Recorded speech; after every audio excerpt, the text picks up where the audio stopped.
Alright, it's Friday, so that means I got another deck for you. In the comments of my recent videos, I've been noticing some people wanting to see a deck with a whole bunch of big creatures. So I've got a Timmy deck just like that that I'm going to take out for a spin this week and show you how it works. So the deck, I built it kind of around this guy. Garruk's Packleader is 5 mana 4/4, and whenever another creature with power 3 or greater enters the battlefield under your control, you may draw a card.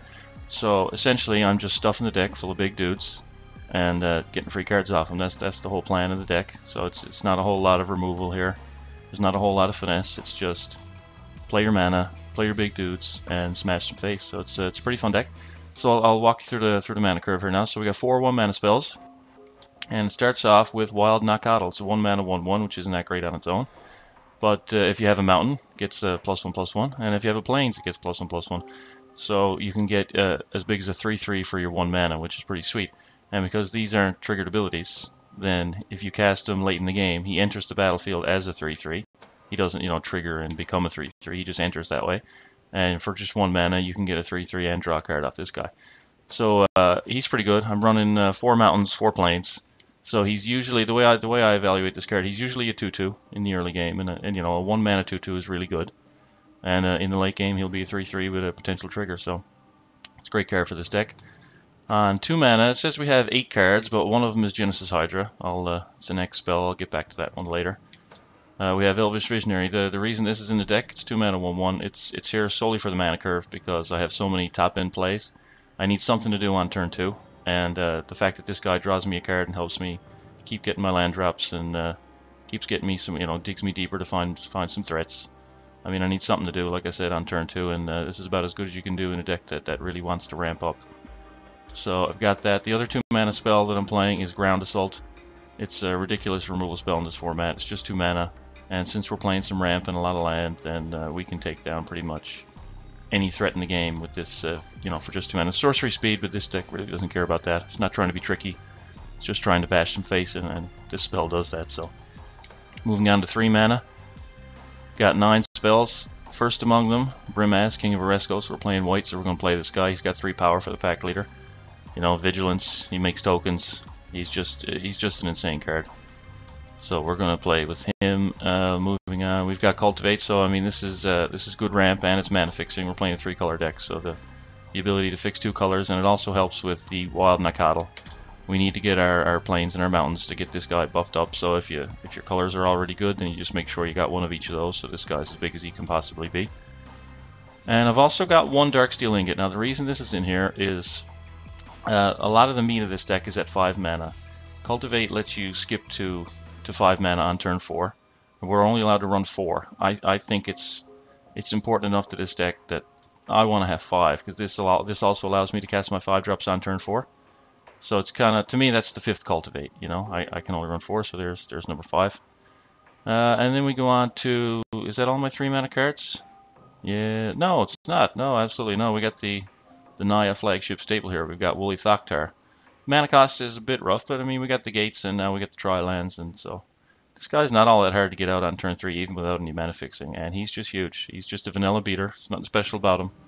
But if you're on the play and drop this guy on turn 3, I mean, it's just huge. The other guy, I mean, he's out of range of most of the common removal in the game. He's just sick. I love this guy. I'm just looking at the artwork here now and kind of in awe. Anyways, so that's 3 mana. 4 mana, we have this guy, Ogre Battle Driver. So whenever another creature enters the battlefield under your control, gets +2/+0 and gains haste. So we're playing a lot of really big dudes here. Giving him a power boost and haste is pretty ridiculous. He also, by the way, he has 3 power, triggers Garruk's Packleader. So I mean, this card is absolutely insane. I actually kind of nicknamed this deck Fattle Driver because it's got the Battle Driver here, but it's got a whole bunch of fatties that land on the field and do some crazy things with that in play. I mean, I'll finish taking you through the curve, but I'll show you some of the crazy things we can do later on. My other 4 mana card is Vengevine. Just a vanilla creature, in this deck.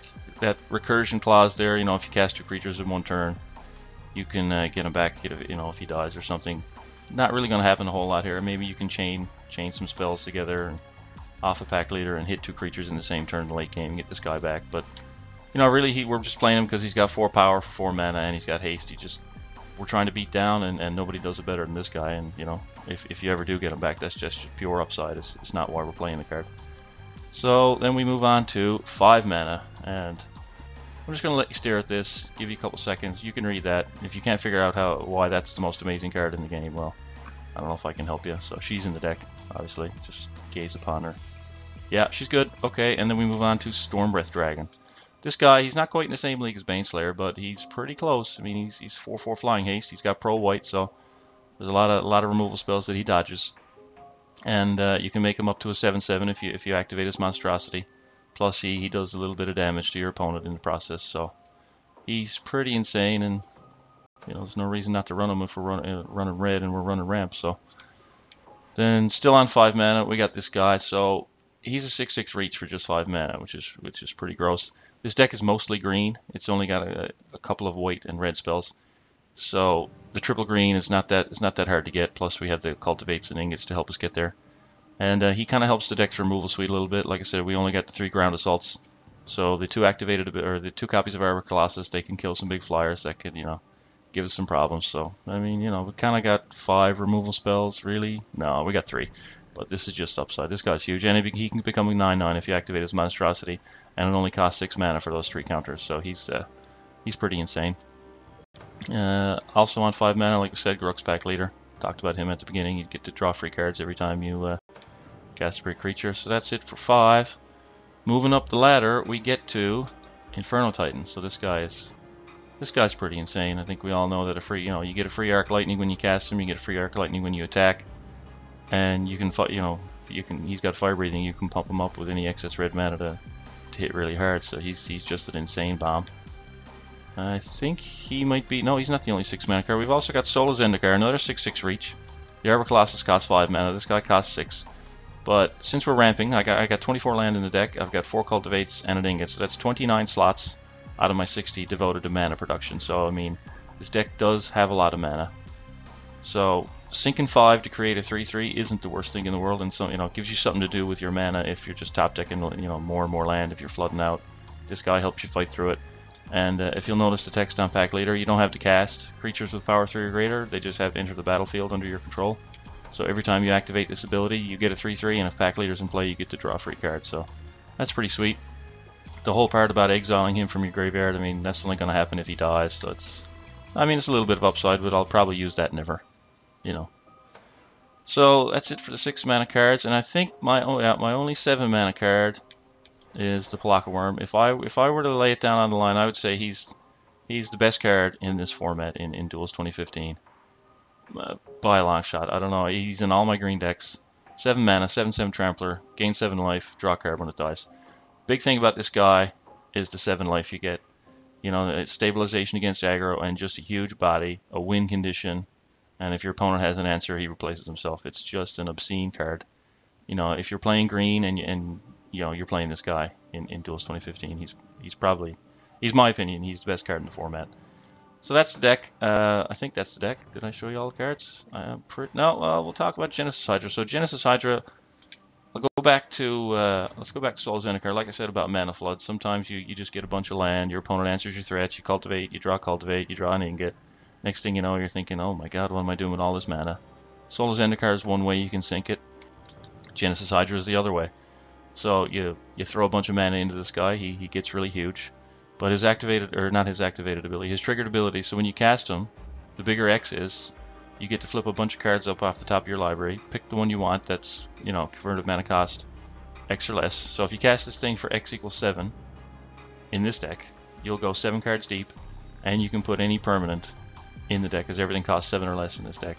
You can put any one of those permanents into play that you choose. So the cool thing about him too is the way he works with the Packleader and the way he works. Oops, there he is. The way he works with Battle Driver. So his triggered ability goes on the stack on top of him. So you cast him, and then his triggered ability goes on the stack on top of that. So the creature or whatever it is that you pick up gets into play first. So if you happen to pick up a Packleader, Packleader goes into play. Then the Hydra goes into play, and you get to draw a card. Same thing goes with the Battle Driver. If you pick up a Battle Driver lands first. Then the Hydra drops, gets +2/+0 and haste, and can swing on the same turn that you cast it. So he's really good. I mean, sometimes you just get a free Inferno Titan. sometimes you just get a free Baneslayer. I mean, what's wrong with that? There's nothing wrong with that at all. Yeah, that is the deck. So, like I said, there's nothing too strategic about it. It's just face stomping. It's pretty fun, you know. I mean, if you like that sort of thing. Yeah. So back to Battle Driver. So here are just some of the obscene things you can do with this card in play. So let's just go through the list here now. So Brimaz will come down as a 5/4. Or he'll come down as a he'll come down as a 5/4 haste. Then when he attacks, his token comes into play and triggers the Battle Driver, and his token gets 3 power. So for just 3 mana, you can swing for 8 right out of your hand, and that's just for that 3 mana. It's pretty insane. Baneslayer Angel, haste. I mean, read this card. Just look at, add haste to that. Add 7 power to that. Yeah. Okay, let's move on. Stormbreath Dragon, nothing fancy, but he becomes a 6/4 instead. This guy is obscene with a Battle Driver in play, because not only you get the Arc Lightning when he lands, he becomes an 8/6, and then you get to swing and get another Arc Lightning, so you can basically wipe your opponent's board before he can block. It's just brutal. If you have a Battle Driver in play and get to cast this guy, it's a lot of fun. I hope I get to do it and show to how broken it can be. Nacatl, 1 mana, 5/3 haste. I hear that's pretty good. Visionary, 2 mana, 3/1, draw a card. You know, that's pretty good. Vengevine becomes 6/3. Yeah, that's alright. 8/6 haste. Yeah, that's pretty good for 5 mana. Packleader, 6/4 haste, nothing special.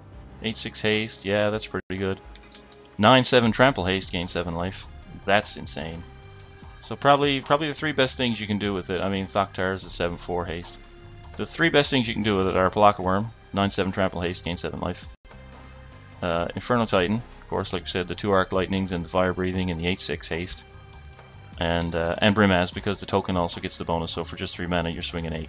Just off that card alone, plus whatever else you got on the board. So pop over and have a look at the mana base here now. I'm playing 24 land in the deck, plus, like I said, plus the 5 3 mana ramp spells. Deck is mostly green, so we're going to play the Jungle Shrines, all of them.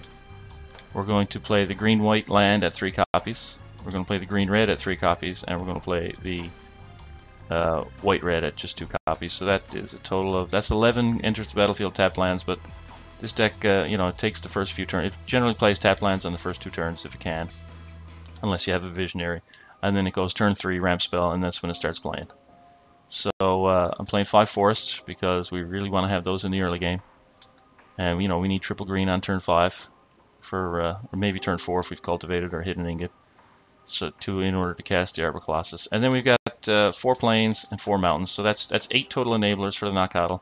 You can reasonably expect to see we've got 8 enablers. You can reasonably expect to get a 2/2 for your 1 mana.